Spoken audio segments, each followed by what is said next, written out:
So, hello everybody again, and welcome back. So, before moving to our policymaker panelists from Region Lombardia, from the Chamber of Commerce of Molise and the Regional Development Agency of the Region of Molise, and also from the Bulgarian Ministry of Economy, I would like to start with a few questions that our attendees have already shared with us. And I would like to start with the one addressed to Matthew Gordon.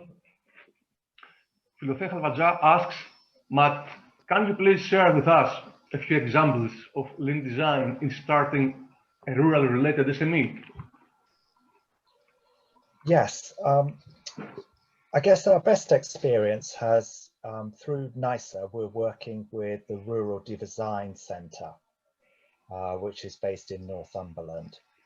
They very much apply the principles of lean design, lean innovation, working with communities, so that includes businesses and other organisations, to tackle key problems which are faced within rural areas.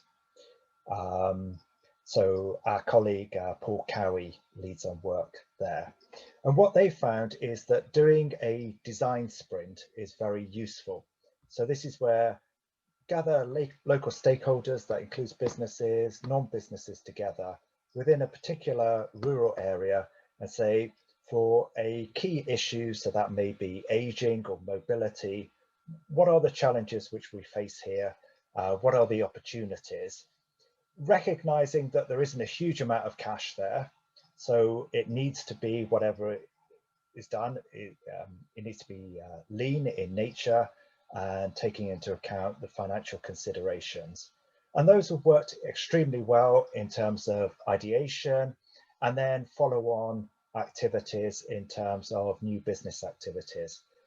I think trying to do lean innovation in rural areas, the key lessons are to make sure that stakeholders come together for a period of time where they're working on a common problem. And then secondly, if people are realistic in terms of what funding is available at the beginning, that doesn't lead to disappointed expectations, and also gives a focus on the lean principles. So I'd be happy to share further examples or put the questionnaire in touch with Paul, who's leading on that work.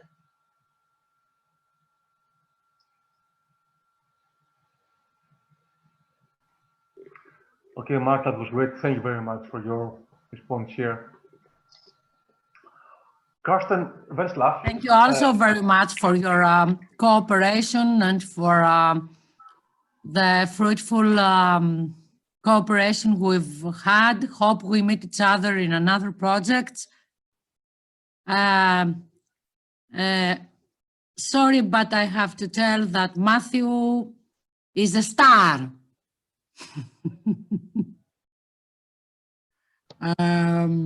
Thank you. 10 points. Hope we meet each other after COVID, after this difficult period of our lives, and cooperate in another project in the future, in the near future.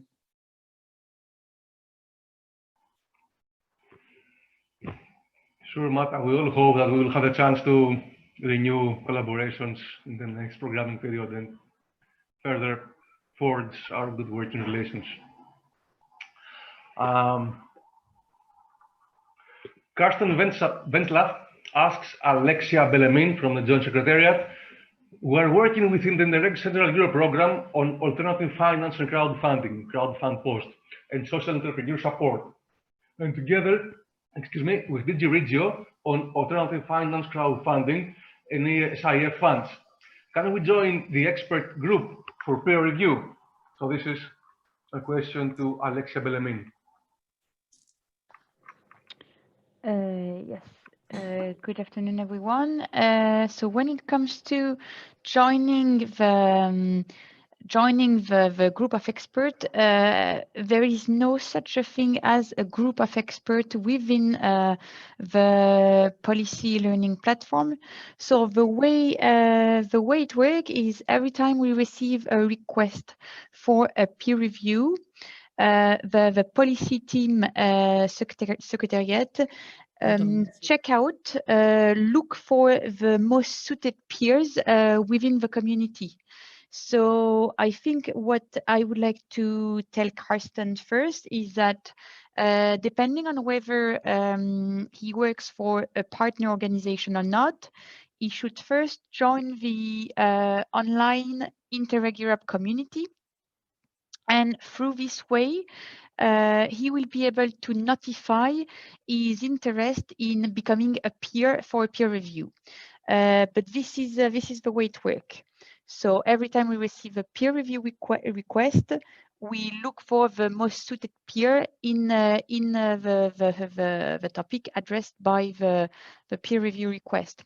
So first of all, yes, I would advise Karsten, if he's interested, to register on the Interreg Europe online community, and then he can also send an email to the innovation expert, whose detail can be found on our website, to notify also this person his interest to become a peer, with a special mention about his specific field of knowledge, I would say. So this is the way this is the way I would reply to this question. However, if I have misunderstood Karsten's question, please just drop a message on the chat box and I will change my answer. My final note will be on the fact that we are very much welcoming the application of peer reviews. So if he's also interested in a peer review on a specific topic, this is also something he can apply for. This is a 2-page template that can be found on our website. So the application process, if I may say, because it's not really there is a template to fill in, but this process is rather light. So yeah, and if anything, I would invite anyone to get in touch with my colleagues from the policy learning platform, and they are also the best place to answer any question. That's all on my side.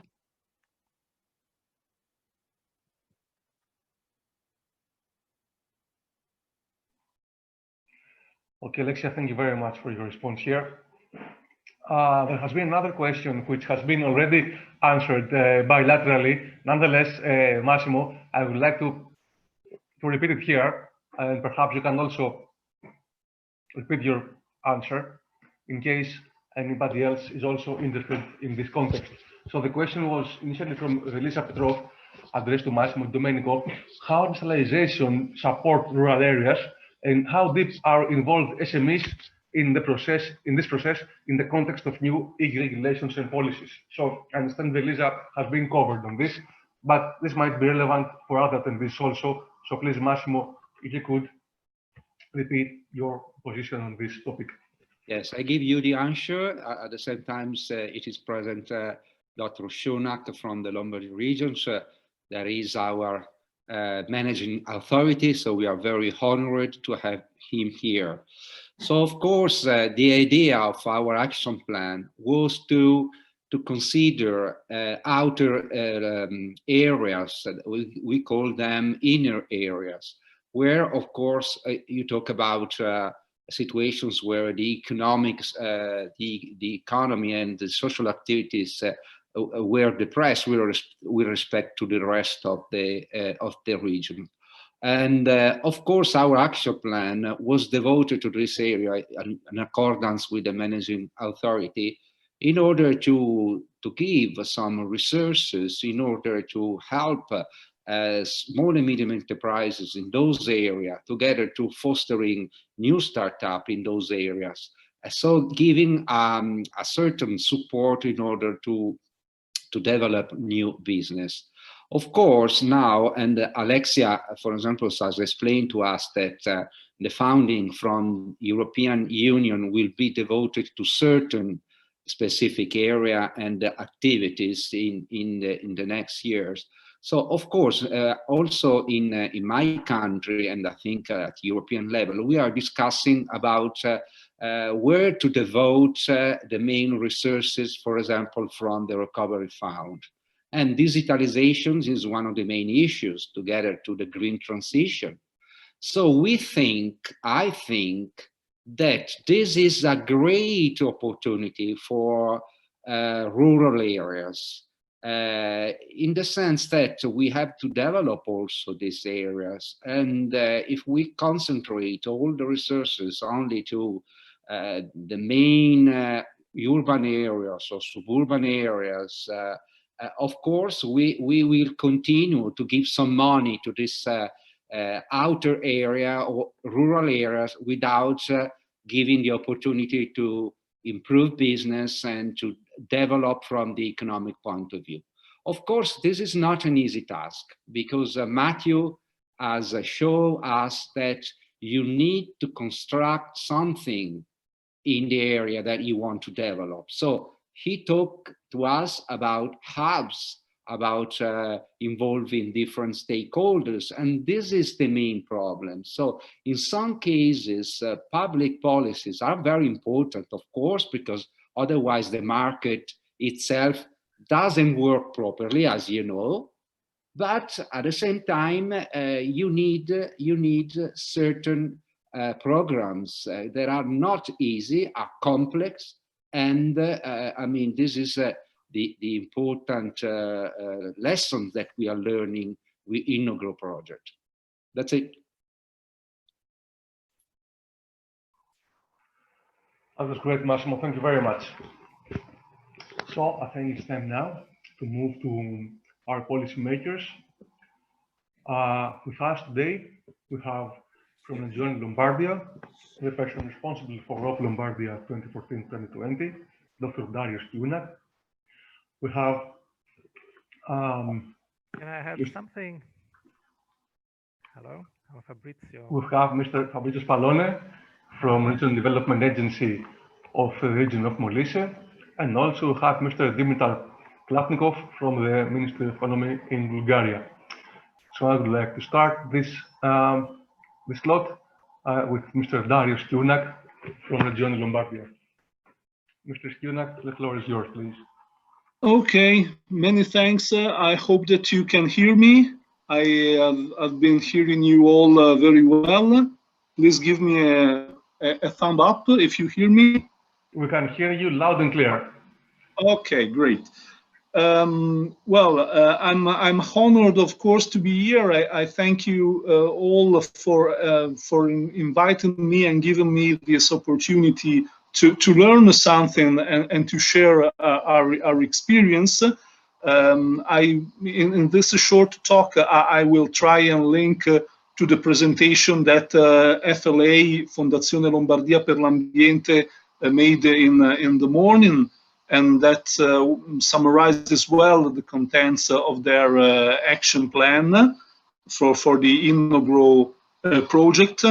What I would like to underline also to try and answer to your question is that the approach, the Italian approach to the problem of the rural areas that generally all over Europe lag behind the metropolitan areas in terms of economic performance and competitiveness has been rather scientific, we can say, because when the inner areas were established, and I'm aware that the inner area probably tells little to a native English speaker, because it means actually an area that is affected by some deficit due to a remote geographical position, so that it has a deficit of infrastructure, both physical infrastructure such as roads or public transport, but also, and even more importantly in the last year, digital infrastructure, with a general negative demographic trend due to aging population and tendency of the youth to migrate towards the metropolitan area, and a deficit also in the access to basic social services such as health or education. Over 5 years ago in Italy, there has been a very scientific mapping of this area that allowed us to identify over 50% of the Italian territory as inner areas, which is somehow a paradox. The majority of Italy is inner area, although the population there is a small amount compared to the total. And the second step after scientific mapping was the political agreement. The areas in each region that were more prone to be identified as inner areas, both due to scientific indicators and to policy options, were defined and became the beneficiaries of dedicated interventions, dedicated subsidies. As you have heard from FLA, we have 4 inner areas in Lombardy, but especially 2, the northern Lake Como area and the Pavia Apennine in the extreme south of the region, were identified as possible repositories for aided subsidies for tourism and startup developments. We have had good quantitative indicators comparing their performance with the average performance of Lombardy, that without these aided subsidies, we could even say reserved subsidies, they probably wouldn't have got any funds at all from the Lombardy Regional Operational Program, the ERDF Regional Operational Program, whereas thanks to this reservation, their performance is comparable, or for some indicators even better than the average.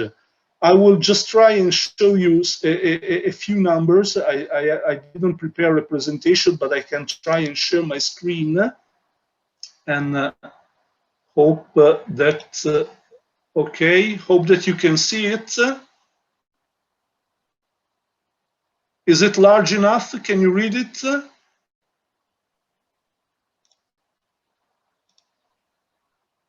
Dr. Sciunnach, no, we cannot see your presentation. There's a share screen button. Let's try this way. Yes, is it okay? Yes, that's great. That's great. Yes. Okay. Okay.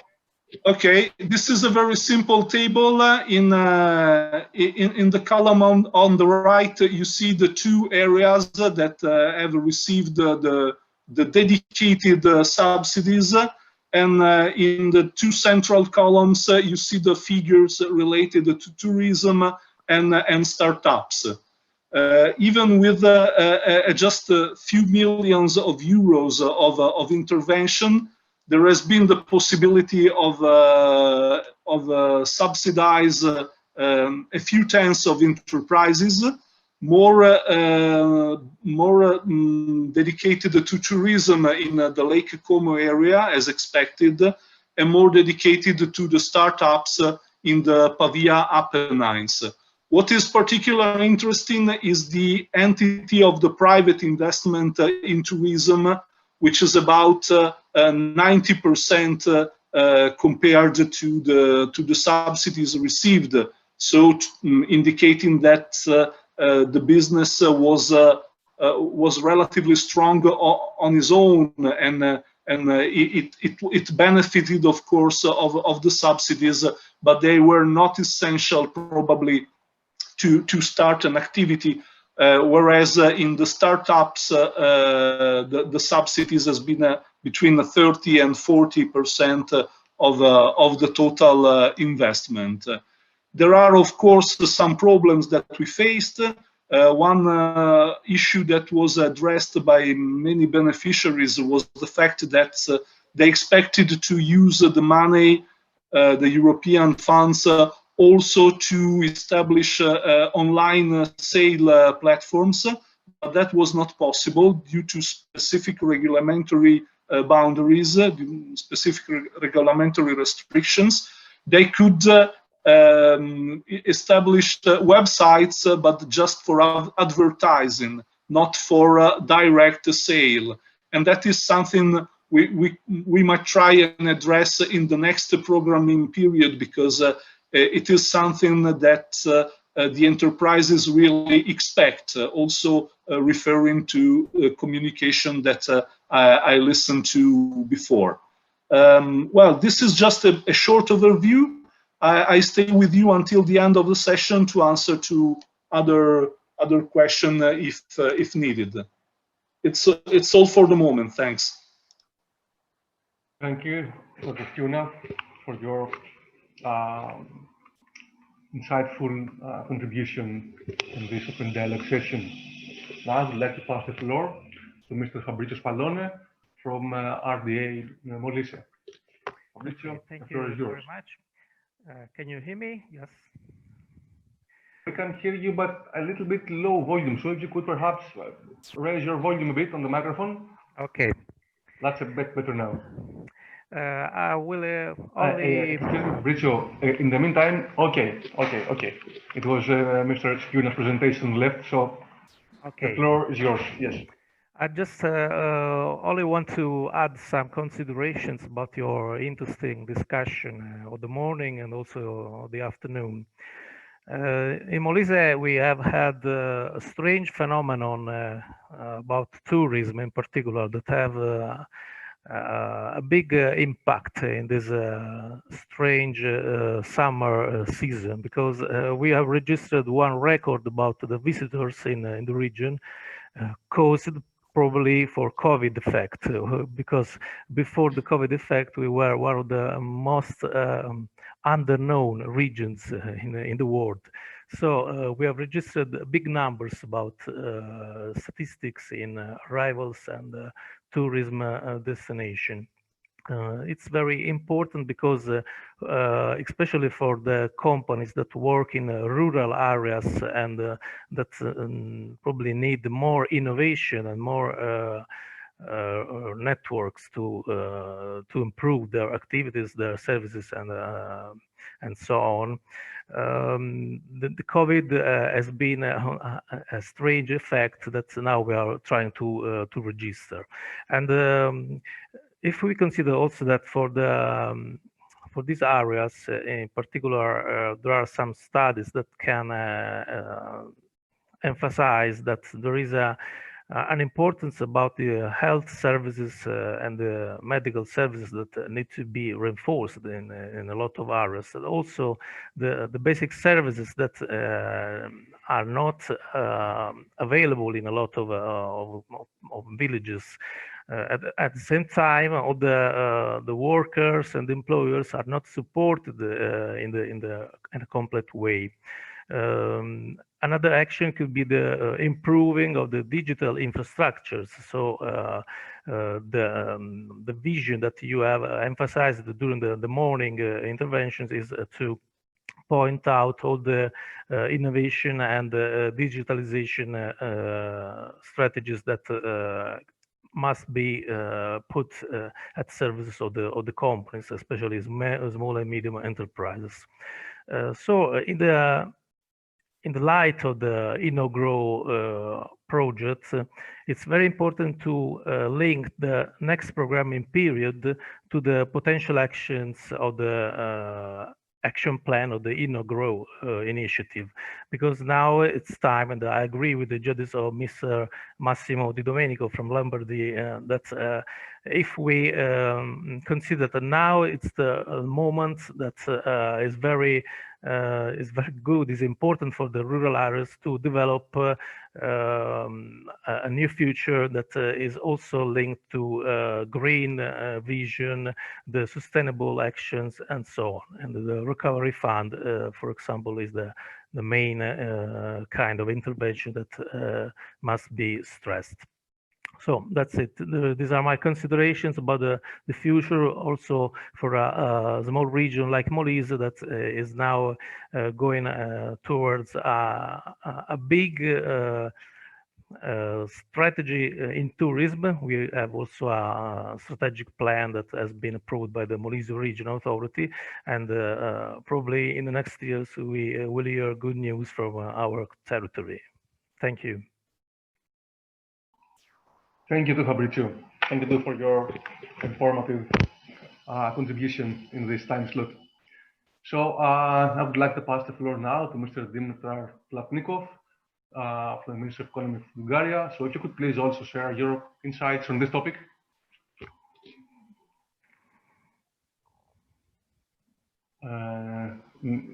Dimitar, we can't hear you. We can see you, but we cannot hear you.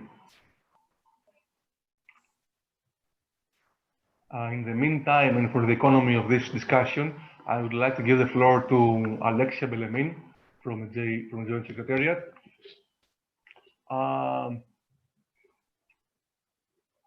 So, Alexia, do you think you could share with us a few words, a few ideas on how future opportunities of interregional cooperation for SMEs and relevant topics of priority could be shaped? Yes, so only few words, because as I said, for now, we've got as far as we are concerned at Interreg Europe, we've got a fairly limited knowledge on what the next programming period would look like. When it comes to the Interreg Europe program, it seems that we would stick to, in terms of the eligibility and involvement of SMEs within the program, it seems that we would stick to what we've done so far, meaning it will be only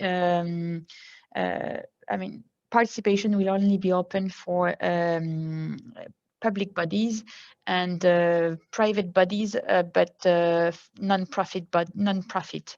So as such, the participation of SMEs, the direct involvement of SMEs into the Interreg Europe program won't be possible again in the next programming period. Now, when it comes to opportunities for SMEs within the next programming period, it's still a bit, surely there will be something.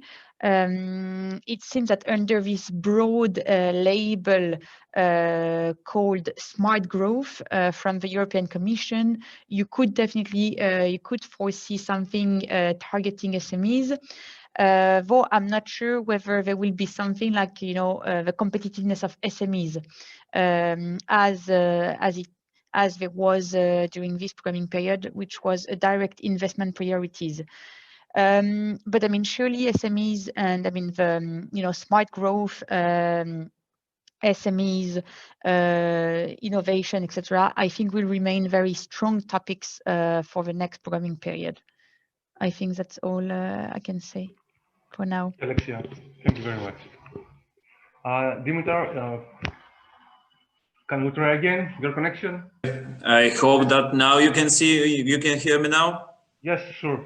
Oh, thanks God. Thank you for this opportunity to share my brief follow-up of the presentation that our Bulgarian partners made earlier on today. As they mentioned, we have monitored very closely the progress of the whole project Innogrow throughout the years. We have participated, and myself personally, in one of the meetings in the Czech Republic. and we approved the action plan in 2019.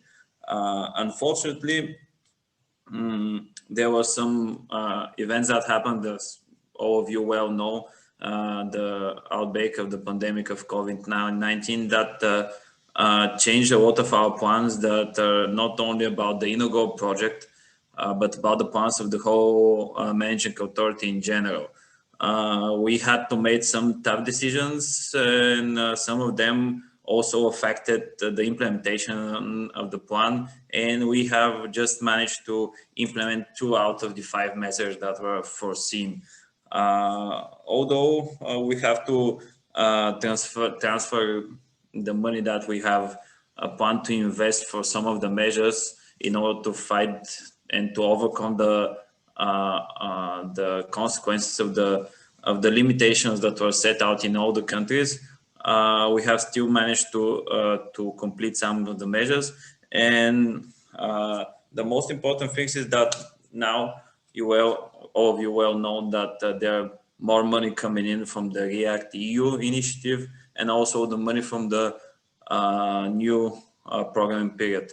So we will continue to work with our partners closely and try to implement some of the measures that were foreseen in the plan.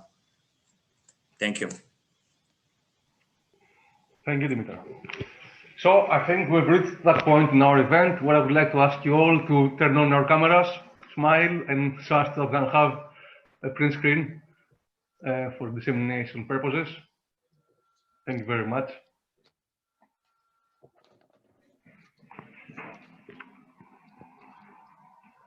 Give me some time to the rest as well, to turn the cameras on. Our panelists. Okay. Say cheers, smile.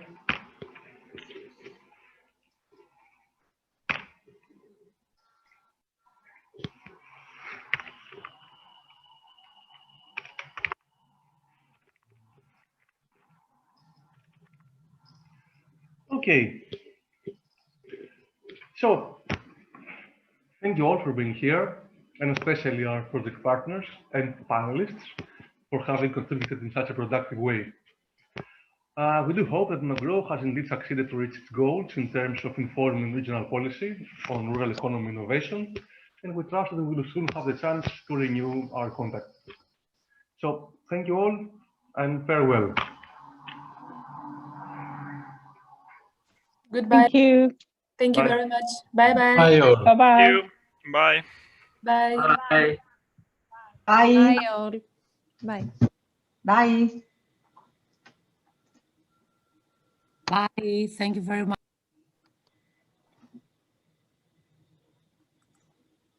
Bye. Bye all, bye. Bye.